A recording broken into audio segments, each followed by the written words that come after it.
Okay, so today we're going to talk about how much wine and how much matzah you have to consume on Pesach, because some people go a little crazy on that. They want to have 4 full cups of wine and real wine, and when you drink the first 2 on an empty stomach, it's not always very good. And then some people insist on eating matzah. They have to eat for the mitzvah of achilat matzah.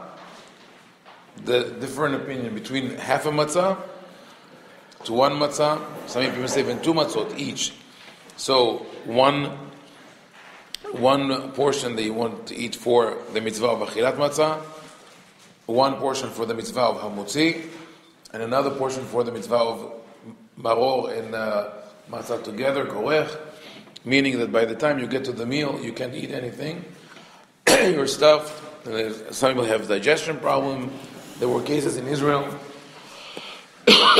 documented that people were hospitalized on the Seder night because they ate too much matzah on an empty stomach and too much wine.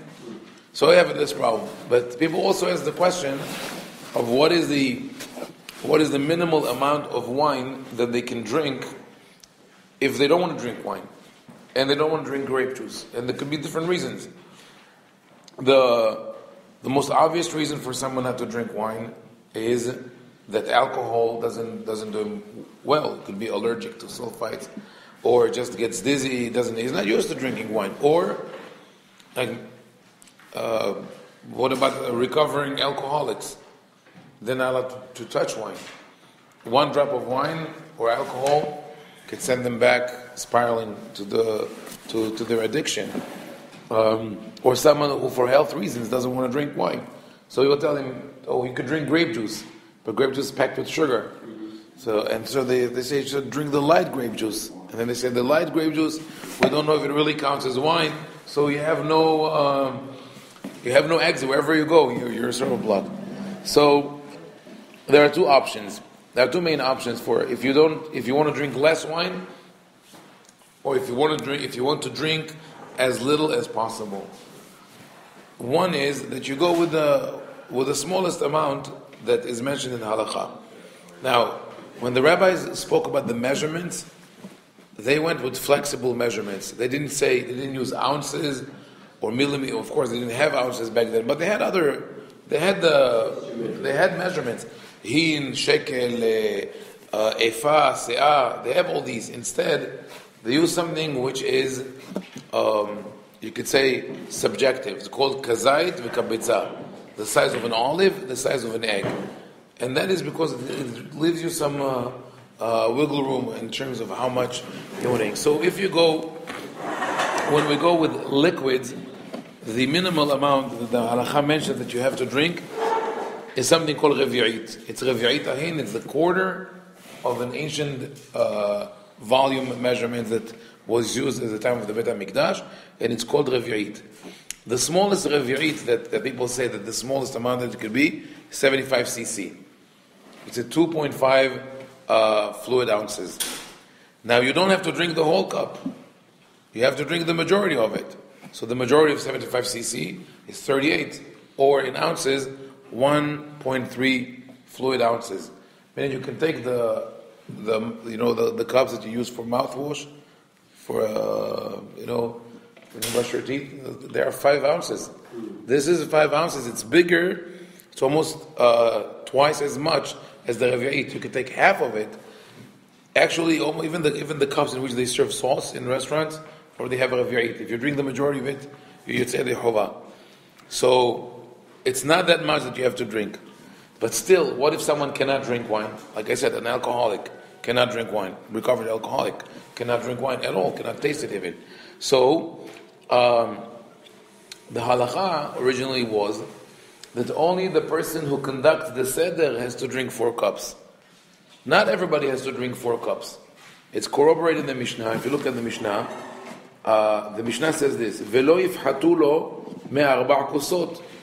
And they say that when one does the seder, he should serve no less than 4 cups. I mean, he should drink. Serve meaning that someone else is serving him, and that someone else is not drinking. And the Tosafot, who wrote the commentary on the Gemara, they say it on the spot in the Gemara. They say, מתוך הלשון משמע קצת, שאין נותנים לבניו ולבני ביתו, כי אם לעצמו, והוא מוציא את כולם בשלו, וסבראי, דמה ישנה 4 כוסות, מקידוש דכל השנה שאחד מוציא את כולם. All year round we do kiddush, one person drinks the cup, the other people don't have to drink. Right? So this Tosafot say that eventually, because of Humrah, because of maybe the fear of maybe you should drink, they said everybody should drink. Right? So the conclusion is that for people who cannot drink wine, if it's just unease and they can have a sip, so they can have this minimal sip of 1.3 ounces, which is really you put all of them together, right?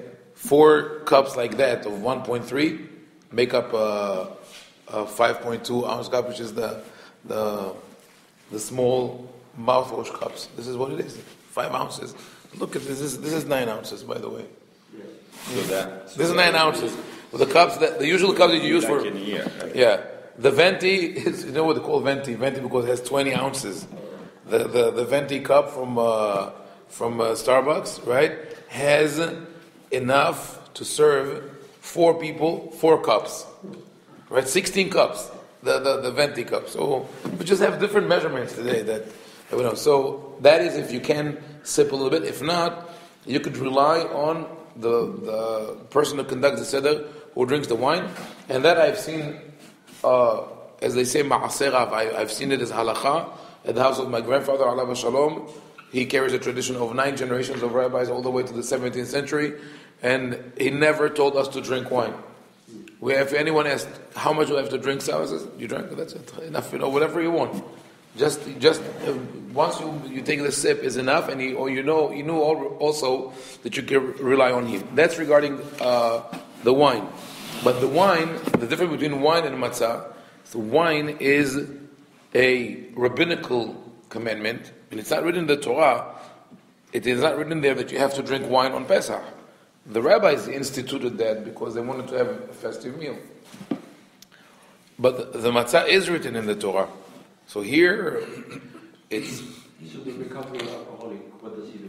He doesn't have to drink wine or grape juice. He could rely on the person who conducts the seder. So now about matzah. Matzah, the Torah says, "Al matzot umrim yuchlu." You must eat matzah. So now, if you look at the tool, the Shulchan Aruch, and the tool, it says this.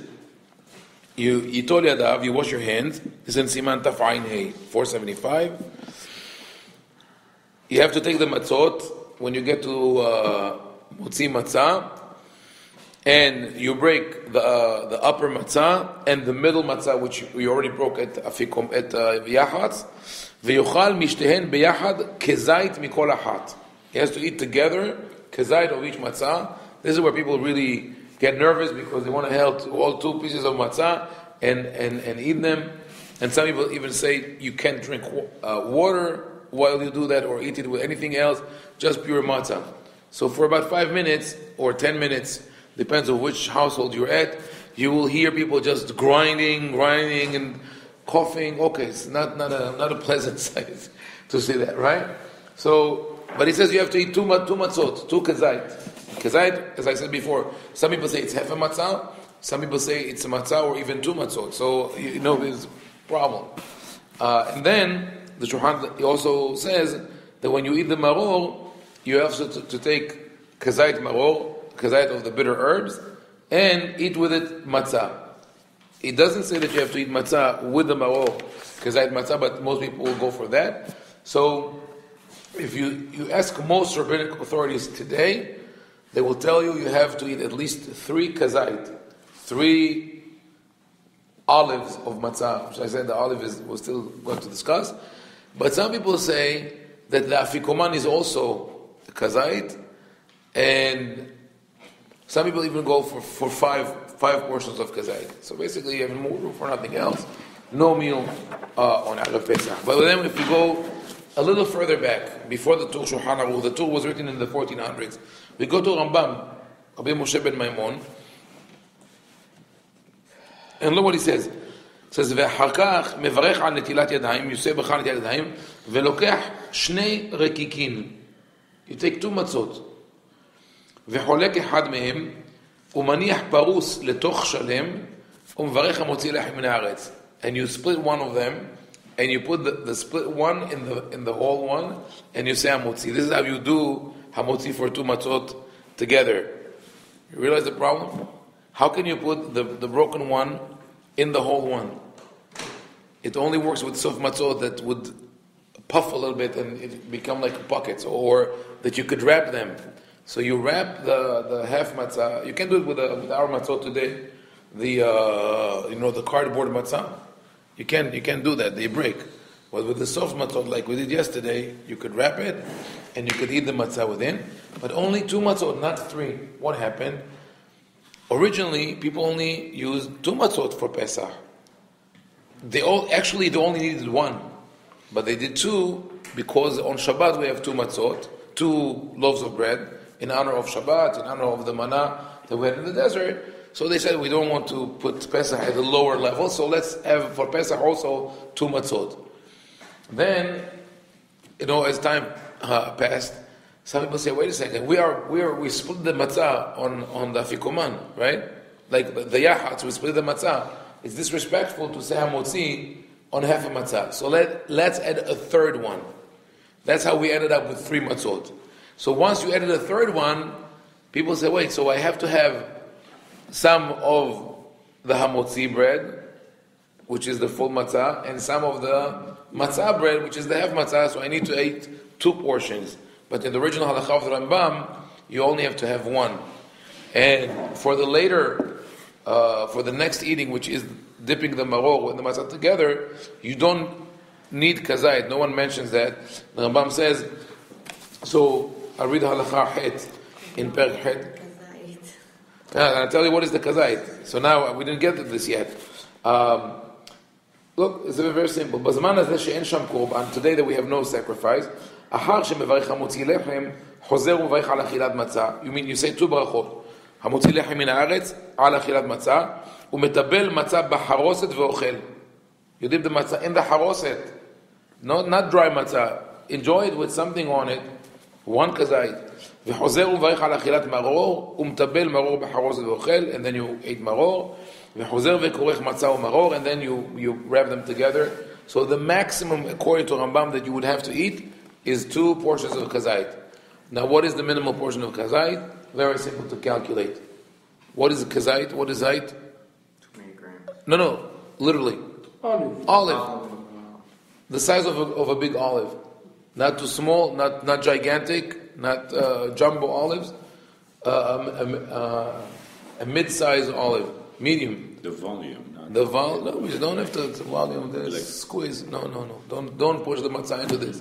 It's more or less the size of the upper part of your thumb. This is what you have to eat. This is the kazait. This is the minimum. You can eat more if you want. Tfaddal, you can eat the whole package. Nobody said no. If it's good, why not? But no, you could. By the way, you could stick the matzot before you eat them. You could stick them in the oven to give them some crunchy taste. It's like re-eating them. Depends on which oven you have. If it's an electric oven and you're Sephardi, then you're good because you could use electricity on Yom Tov. Shabbat is a problem. But if you have the Shabbat, if you have the warmer, you could put it on the warmer, the plat, the Shabbat. In any case, this is the size that you have to eat. And then again, like I told you about the wine, same thing with the matzah.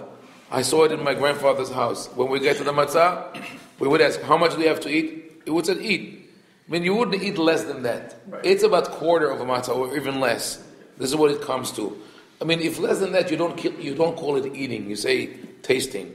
And by the way, if someone doesn't want to eat that, because I got questions from parents, he says, my son doesn't want to eat the matzah. What am I going to do? He says, don't force him. It's not going to do you good. Because if you force him to eat the matzah, you think he fulfilled the mitzvah? He didn't. He's now antagonistic. He says, no, look what my father is doing to me. I would say even it falls under the definition of the Gemara. The Gemara says that if someone eats achila gasa, meaning that he's already full, he's stuffed, and he just pushes the matzah on top, it's not fulfilling the mitzvah.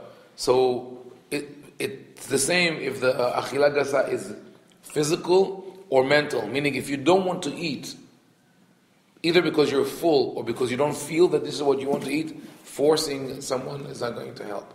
So the best is to go about that with ease of mind and calmness, and you ate a little piece of matzah for the hamotzi, a little piece with the maror, you have fulfilled your obligation. And if you have problems in Olam Haba, don't worry, you can tell them that it's my fault.